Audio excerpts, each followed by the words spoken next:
I did not see the battle the way the generals did. I did not stand on the deck beneath the rising sun. I did not watch the lines of ships forming across the water, shields flashing in the light. I saw the battle from the lowest bench of a trireme, where the sea seeps through the planks, where the air tastes of salt, sweat, and fear. I am a Salamis of Athens, a rower of the lowest tier, one of 170 men who moved a warship with nothing but wood, muscle, and rhythm. When the Persians came, we had already lost our city. I remember the smoke rising above Athens in the days before the battle, dark columns twisting into the sky. Our temples burned, our homes turned to ash. The Acropolis was taken, its sacred stones blackened by fire. The great king believed Greece was finished. King Xerxes had crossed the Hellespont on bridges made of boats. He marched through Thrace and Macedonia as if the land itself parted before him. His army swallowed valleys and cities. At Thermopylae the Spartans fell, and with them fell the last wall of stone between the Persian king and Athens. We did not defend the city. We abandoned it. Themistocles had convinced us that our true walls were not built of marble blocks but of timber and bronze. Our ships were our defense. Our fleet was our city now. So we gathered in the narrow straits near Salamis. Tight waters, dangerous currents, cliffs rising on either side, too narrow for the vast fleet of the Persian king to maneuver freely. Before dawn, we heard them. Hundreds of hulls cutting through the sea. Oars striking water in uneven rhythm, commands shouted in the tongues of Phoenicia, Egypt, Cyprus, Ionia. A vast empire speaking with many voices. They were many. More than we could count in the darkness. Some said 600 ships, others said more. In truth, from where I sat, numbers meant nothing. Sound was everything. The vibration of approaching war. Then the order came down the deck, row. The Calliustes began the rhythm, his voice cutting through the tension, steady at first, then faster. 170 oars dipped into the water as one body pull, slide, pull, slide.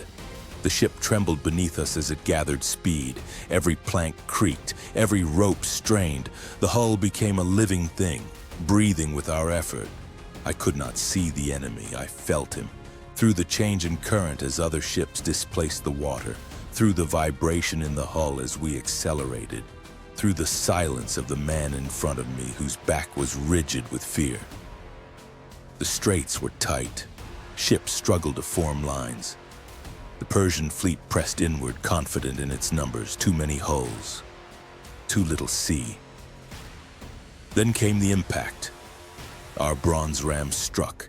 The sound was not like thunder, it was worse. It was the tearing of wood and the snapping of beams. It was the scream of a hull ripped open below the waterline. It was men shouting in panic as cold water rushed where deck had been. The force threw us forward on our benches. Oars on one side shattered. Splinters flew into faces and arms. Someone behind me cried out as broken wood tore into his hands. "Back water," came the command. We reversed the stroke immediately, pulling the oars backward, freeing the ram before the enemy ship could drag us down with it. That was our way. Strike, withdraw, turn, strike again. Themistocles had chosen the place carefully. In open water, their numbers would have surrounded us. They would have encircled and overwhelmed us with sheer mass. Here, in the narrow waters, they trapped themselves. I heard collisions all around us, Persian ships crashing into each other, oars tangling and snapping, hulls grinding side by side in confusion. Orders shouted, countermanded, drowned in noise. Our captains shouted from the deck above. Our rhythm never stopped, faster, harder. My shoulders burned as if fire lived inside them. My hand split open against the wood of the oar. Salt filled the cuts and made them sting with every movement. Each pull sent pain through my arms and into my chest. But we did not stop, because if we stopped, we died. Above us, hoplites clashed on the decks. I heard shields strike against shields. I heard arrows rattle across wood. I heard the crash of men falling into the sea. Yet my world remained small and narrow. The bench beneath me is the back of the man before me, as though the oar in my hands. I was not armored. I wore only a tunic soaked with sweat. No shield, no bronze cuirass. My weapon was rhythm. Again we surged forward, another ram, another crack of timber, another ship broken and left taking on water. By mid-morning the straits were chaos. The clear blue water had turned dark with debris. Broken masts floated past us, shattered oars drifted like fallen branches. Bodies moved with the current, some silent, some still struggling. The great fleet of Xerxes, proud and vast, could not maneuver. They could not form properly. Their admirals could not command the sea that confined them. Their strength had become their weakness. I learned later that Xerxes himself watched from the shore, seated high above the battlefield, scribes at his side recording the deeds of his captains. I often wonder what he saw. Did he see order and courage? Or did he see his empire fracture against narrow Greek waters? We rode until our vision blurred and the edges of the world faded, until our breaths came like knives in our lungs, until the Calyust's voice grew hoarse from shouting the rhythm that held us together. Still we pulled, because behind us lay nothing but ash and memory, and before us lay survival. As the sun rose higher, the truth became clear. Their ships were retreating. Some ran aground in panic. Some tried to flee toward Phaleron. Many never escaped the straits at all. The sea was thick with wreckage. The shouting began to fade. The rhythm slowed. And for the first time since dawn, we stopped. Silence spread across the benches. Men bent forward, gasping for breath. Some wept quietly. Some stared ahead without speaking. Only the sound of water against damaged hulls remained. We did not cheer. We were too tired to cheer. But we knew the great king would not conquer Greece that day. His army still stood on our soil, yes. His soldiers still marched. His banners still flew. But his fleet, the shield of his invasion, was broken. Without it, his army stood exposed in a hostile land. I am no general, no hero carved in marble. I am a citizen who rode, one of 170, one pair of hands among many. They burned our city. They believed fear would break us before steel ever could. But in the narrow waters of Salamis, it was their fleet that broke. I remember the smoke over Athens, and I remember the sound of wood splitting beneath our ram. Between those two sounds lies the difference between slavery and freedom. I was only a rower, but that day, Athens survived because we did not stop rowing. In 480 BCE, the Persian king Xerxes I launched one of the largest invasion forces the ancient world had ever seen. After crossing the Hellespont on pontoon bridges and advancing through northern Greece, his army defeated the allied Greek force at Thermopylae. Athens was evacuated before the Persian arrival, and the city was subsequently burned. Temples on the Acropolis were destroyed. At this stage, the survival of the independent Greek city-states appeared uncertain. The decisive turning point came at the Battle of Salamis in September 480 BCE. The Greek fleet, heavily composed of Athenian triremes, was directed strategically by Themistocles.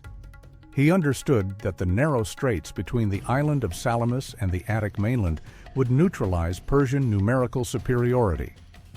Estimates suggest the Persians deployed perhaps 600 to 800 ships, while the Greeks fielded roughly 370. In open water, such disparity could have been decisive. In confined waters, however, coordination became difficult for the larger fleet. Greek triremes relied on speed, discipline, and ramming tactics. Their bronze-sheathed rams were designed to strike enemy hulls below the waterline and withdraw quickly before a counterattack. As the Persian fleet pressed into the straits, congestion disrupted its formation.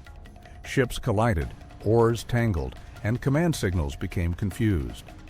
Greek crews, trained for coordinated maneuvering, exploited the disorder. Ancient sources, particularly Herodotus, describe heavy Persian losses. Modern historians suggest that hundreds of Persian vessels were destroyed, captured, or forced ashore.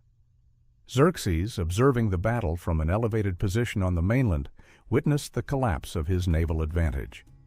Soon afterward, he withdrew the greater part of his army to Asia, leaving a substantial force behind under the command of Mardonius. In 479 BCE, the war reached its final decisive stage at the Battle of Plataea in Boeotia. The remaining Persian land army sought to break Greek resistance permanently. The allied Greek forces, led principally by Sparta under the regent Pausanias, included contingents from Athens, Corinth, and other city-states. After days of cautious maneuvering and disrupted supply lines, open battle became unavoidable. The engagement centered on heavily armed Greek hoplites fighting in dense phalanx formation. Their bronze armor, large shields, and long spears provided a decisive advantage in close combat against the more lightly equipped Persian infantry.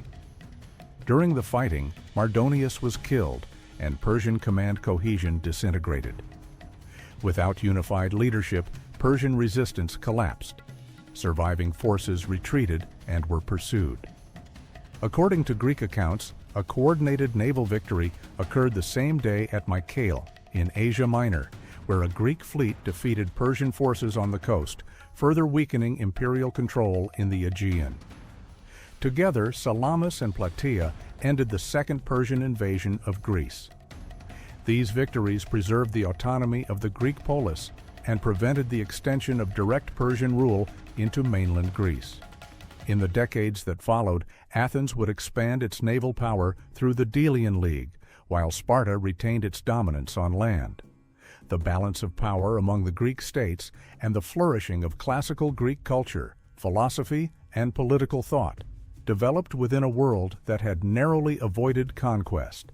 The outcomes of Salamis and Plataea therefore shaped not only Greek history, but the broader trajectory of the Mediterranean world. If you enjoyed this video, leave a like and a comment. Subscribe for more true stories from history. Your support helps this channel grow.